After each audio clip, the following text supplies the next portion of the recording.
Only a promise, not written on paper, but engraved deep within their souls. You may not live in Israel. You're not just a spectator. You are a character in this story. You are living in prophecy. You may not realize it, but history is repeating itself, exactly as an ancient prophecy foretold. Why does everything seem to revolve around one name, Israel? Why is this small nation, no bigger than a modest U.S. state, always at the center of global conflict, politics, religion, and historical debate?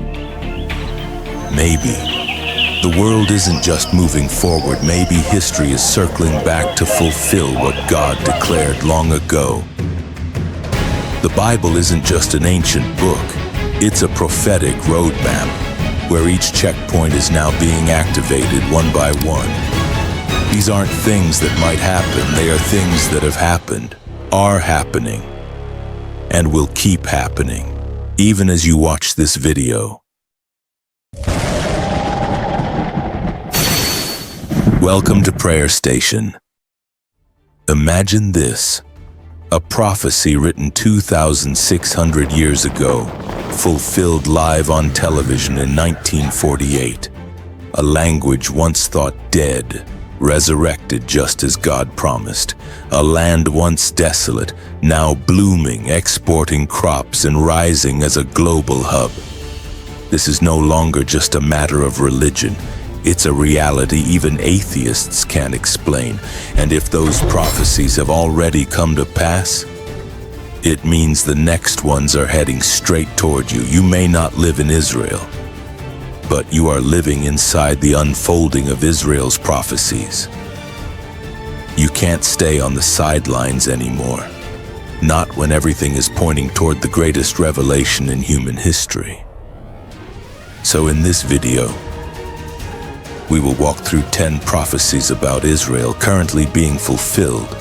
Each one isn't just evidence of God's faithfulness, it's a personal invitation. Wake up, return, and find your place on God's divine map. We'll see 10 prophecies, and if 6 have already happened, then the remaining 4 are racing toward you with every hour, every day. And once you see this truth, you'll never look at the world the same way again. Are you ready? Let's begin. Israel rises from the ashes. Imagine this, a nation erased from the world map for over 2,000 years. A language considered dead. A land that was once a desert, occupied, disputed, and forgotten. And then, suddenly, everything comes back. Not the rise of an empire, but a literal resurrection of a people that God had chosen from the beginning. In 1948, amidst the ashes of World War II, an event took place that astonished the whole world. Israel, a nation once thought to exist only in memory and in the Bible, was suddenly declared reborn. A dead person came back to life. A nation rose from the grave of history. There was a vision once given to an ancient prophet where he saw dry bones scattered across a valley. But then the Spirit of God came and the bones began to join, flesh grew, and a nation came to life. It became a reality on the very land where that word was spoken. But the wonder didn't stop there. Along with the nation, something else that seemed impossible was also restored. The Hebrew language. Once seen as an ancient religious language used only in rituals, Hebrew had been dead in daily life for centuries. Yet one man, Eliezer ben Yehuda, decided that if the nation was to be reborn, the language had to live again. He began teaching Hebrew to his son, from the first words to creating new vocabulary. And little by little, he did what no one believed was possible. He resurrected a dead language. Have you ever thought, can a nation come back to life like a human being?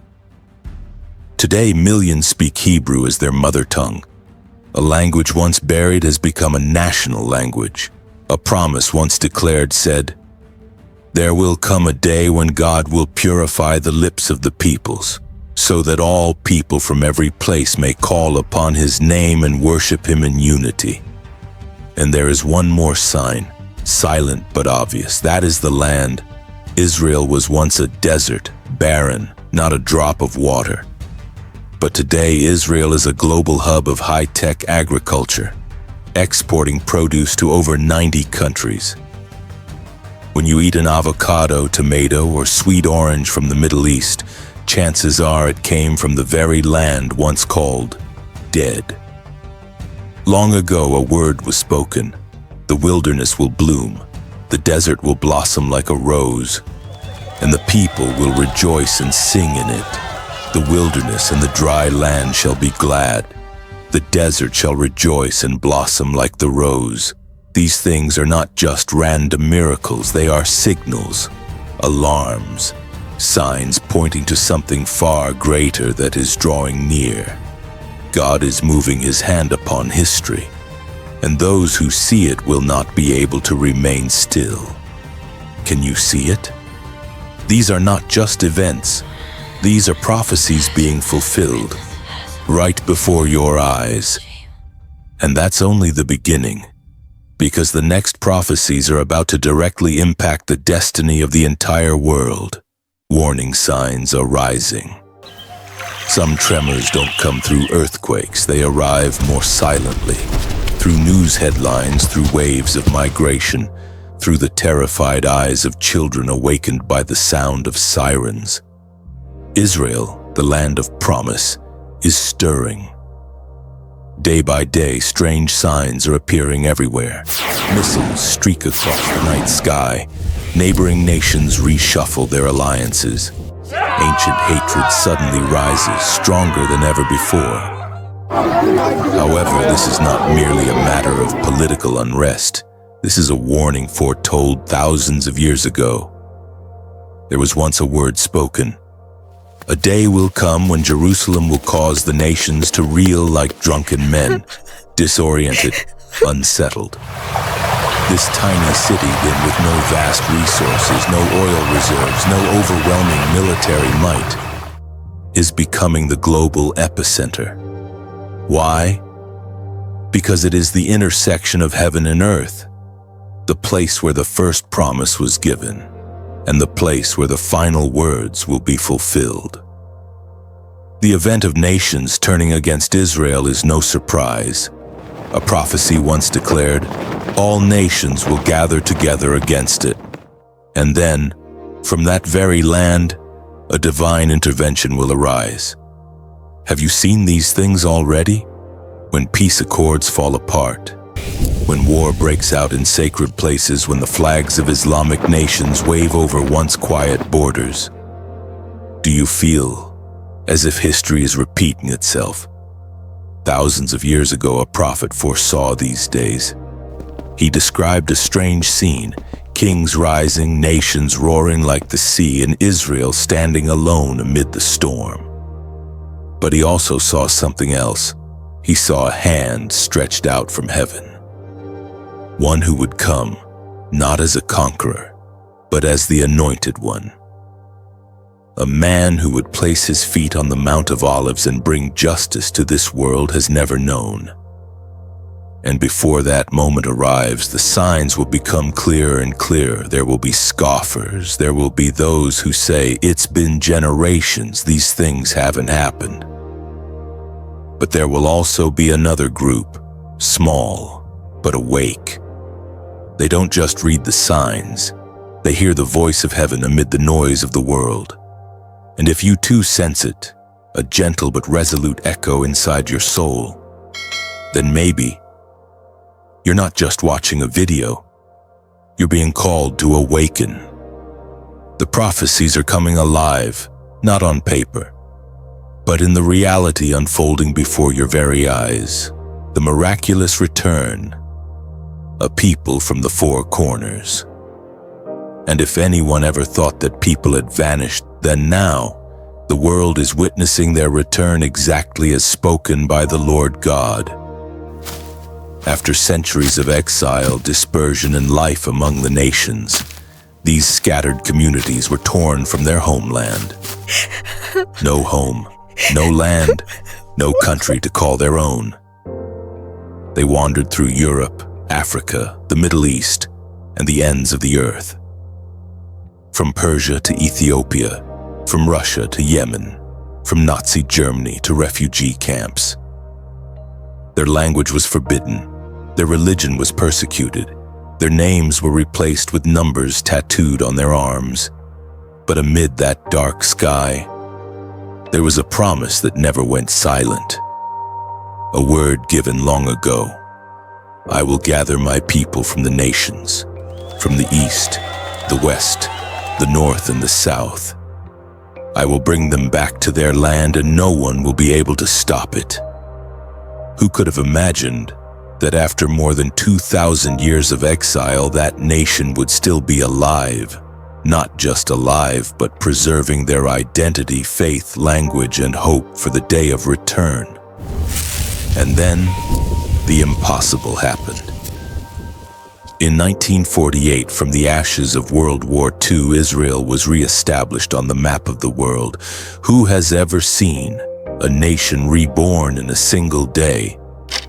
Yet it was prophesied, and it came to pass on the exact day, at the precise hour as written in the heavenly record. A nation born in a day, something that had never happened before in human history. They came back from every continent. Ethiopian Jews, black, speaking Amharic, were airlifted in secret rescue operations. Jews from Russia, after years of oppression, broke through communist barriers to return. Jews from Persia, Iraq, India, and Yemen, bringing with them ancient customs, robes, and generations of Torah scrolls. They returned, just as foretold, not by human will alone, but by an invisible hand guiding their way. One prophecy described the scene like this: doves from all lands would fly back to their nests. The children of the exiled would once again walk the streets of Jerusalem. What could keep a nation alive after 20 centuries of exile? What could preserve their use of Hebrew, a language once declared dead? What could make the hearts of millions beat as one, longing to return to a single piece of land? Only a promise, not written on paper, but engraved deep within their souls. And today, when you see streams of people returning from every direction, when you see young people born in America or Australia choosing to leave it all behind to live in Israel, when you hear Hebrew hymns echoing at the Western Wall, you are not just witnessing a historical phenomenon. You are witnessing a living miracle, a prophecy being written in real time. Because this return is just the beginning. Greater things still lie ahead. There are still many who have not yet returned. And there is one still waiting to welcome his people at the sound of the final trumpet. And when his people are called back from the four corners of the earth, the world will never be the same again. The revival of the Hebrew language and Israel's spiritual heart. No one thought a language could come back to life. Dead languages usually rest in books, studied by scholars, but never used to call a mother, teach a child, or whisper a prayer. Hebrew, the sacred language of the Bible, had fallen into a deep slumber.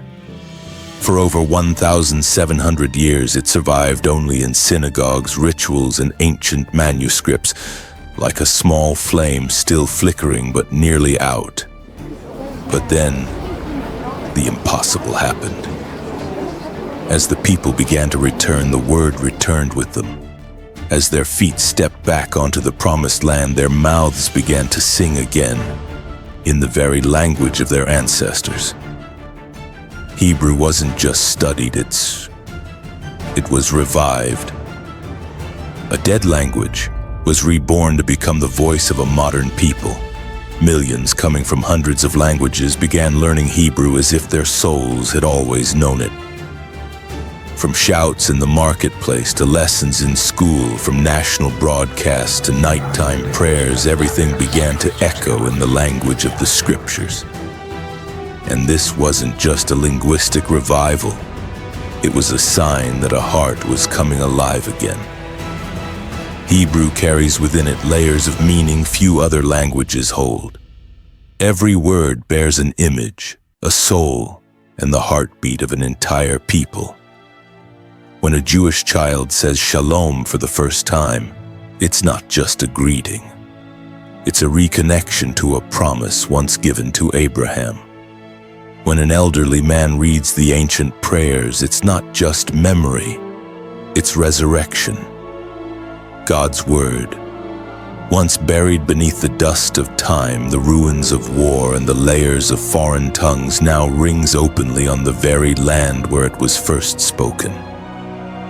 No longer a translation, no longer a second-hand repetition, but the original sound, pure, ancient, rising from earth to heaven, and from heaven, returning.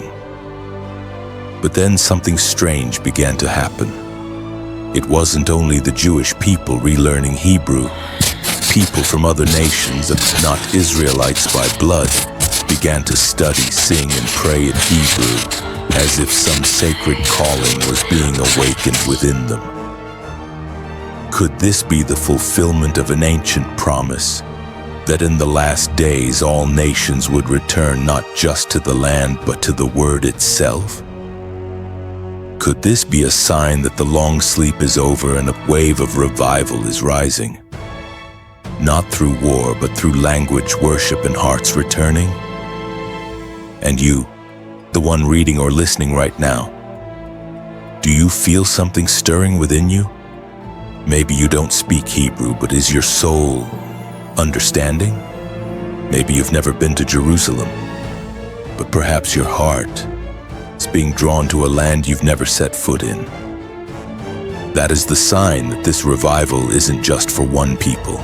It's for anyone who longs for truth, for those who have once been lost and now hear the call to return. Because when the word comes alive, not only does a people revive, but sleeping souls awaken. And when the people live, the kingdom is drawing near. 10 prophecies being fulfilled right in today's world. Some words were written thousands of years ago in ink on animal skin under the flicker of oil lamps in the desert. They are not just chronicles of the past. They are arrows shot from ancient days, aimed directly at our present moment. And now, among the headlines, the turmoil of nations, the blurry line between faith and doubt, those words are coming alive, not in the future, right now, right before your eyes. It was foretold that the people of Israel would return from the four corners of the earth, from nations where they had once been exiled, from foreign lands where they had wandered for centuries. Today, that is happening. Plane after plane lands at Tel Aviv airport, carrying people who speak French, Russian, Amharic, English, all sharing one bloodline, one longing, and one promise never forgotten. This is not ordinary immigration. This is the return of a people exactly as promised to their forefathers. It was once spoken, Jerusalem will become a stumbling stone for all nations. And indeed, the entire world debates over this small city in the desert, as if the destiny of mankind hinges on it. Not New York, not Beijing, not Paris, but Jerusalem. Another prophecy declared that the desert would bloom. Today, Israel's once barren lands, the Negev, the Jordan Valley, have become centers of advanced agriculture, where drip irrigation technology brings life out of dry dust. A land once cursed now feeds millions. It was said that Israel would be a light to the nations. Today, in fields from technology and medicine to AI and humanitarian aid, Israeli innovators and experts are shaping the future of the world. a small nation with an impact far beyond its population. Prophet once described armies surrounding Israel in the last days. And now, alliances are forming. Neighboring nations, both old and new enemies, are stockpiling weapons, forging strategic ties. The tension is tightening like a drawn bowstring, and the footsteps of war echo from afar.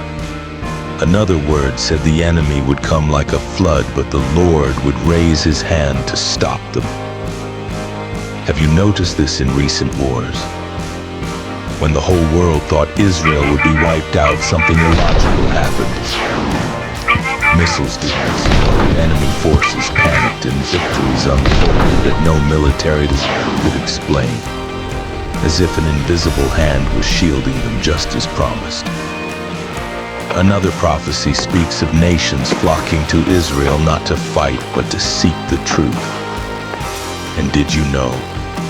Every year, millions of visitors from around the world journey to Jerusalem, Galilee, and the Dead Sea. Not for scenery, but for a deep longing to touch the place that once held the word of heaven. One more prophecy describes the rise of knowledge and the confusion of mankind. Today, humanity has never been smarter, but never more anxious. We can travel to space, decode human genes, but can't solve the emptiness in our souls. What was once foretold is unfolding in daily life. And then there is one last word, the greatest one. Still awaiting full fulfillment, the return of the Anointed One. From this land out of the upheaval, a call will go forth. And one day, every eye will see, every knee will bow, not by force, but because of an irresistible glory. But before that moment comes, these signs are heaven's whisper to you, that the world is not random, that history is moving toward a divine appointment, and that you are living in the days of fulfillment. Because if you're living among these prophecies, then maybe you're not just an observer. Maybe you are part of the heavenly map. So, what is your role in this final plan? If everything we've just heard, from ancient prophecies to historical events to signs of the times, is being fulfilled, then there is one unavoidable question. Where do you stand in this story? This isn't just the story of Israel, not just a piece of land in the Middle East, not just a religious broadcast for ancient people. This is living history. It's the prologue to a revelation that is spreading across the earth. And you, yes, you are living in the chapter being written at the end of heaven's book. Maybe you've thought this has nothing to do with you. You're not Jewish. You don't understand all the theological terms. You've never set foot in Jerusalem. But you have a soul, and that soul was not born by accident.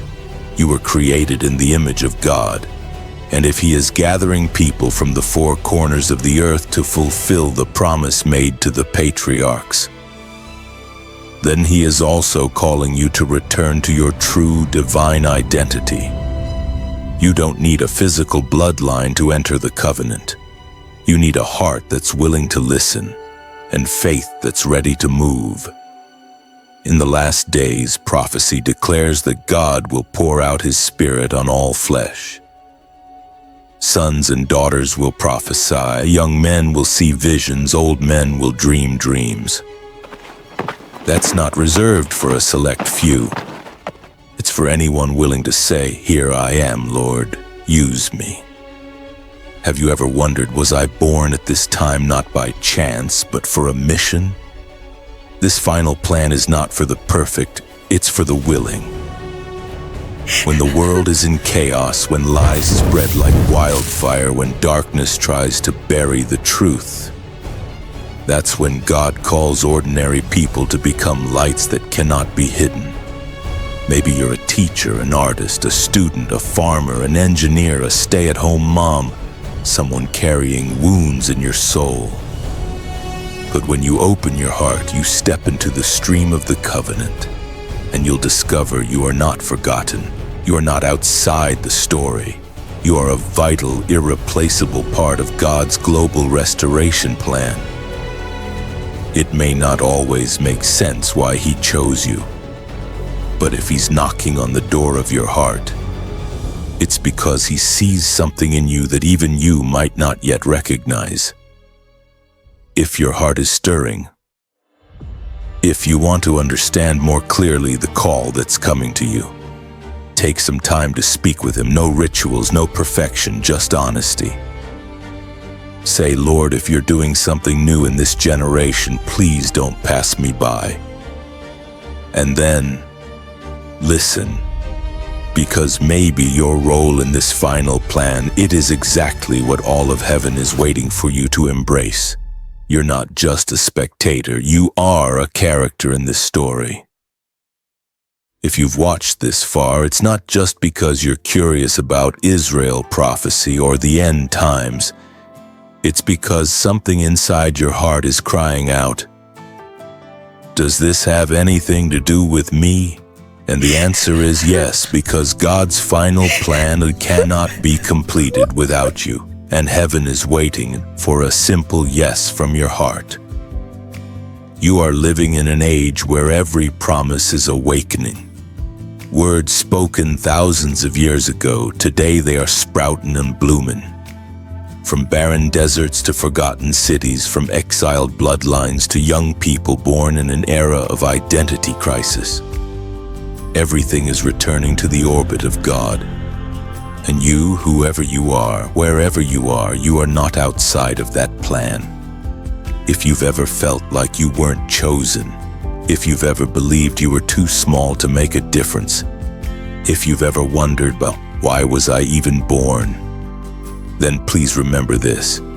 God isn't looking for the perfect. He's looking for the willing to listen, willing to return, willing to move, even with faith as small as a mustard seed. So if this video has awakened something in you, if it's made you see the world and yourself with new eyes, then don't let that fire go out. Pray. Tell God that you want to be a part of His plan. Step into the priesthood you were invited into. Not because you're worthy, but because He loves you. And now we need you to do this. If you believe this video matters, if you believe this message needs to reach more people, if you've ever seen someone who felt lost, who was left out, who thought they weren't chosen, share this video with them. Hit like so the algorithm doesn't bury what is sacred. Comment with a prayer or just one sentence, I am ready. And subscribe to this channel so you don't miss the sacred journey ahead. Because in this final hour, God isn't just calling the qualified, He is calling you. And how will you respond?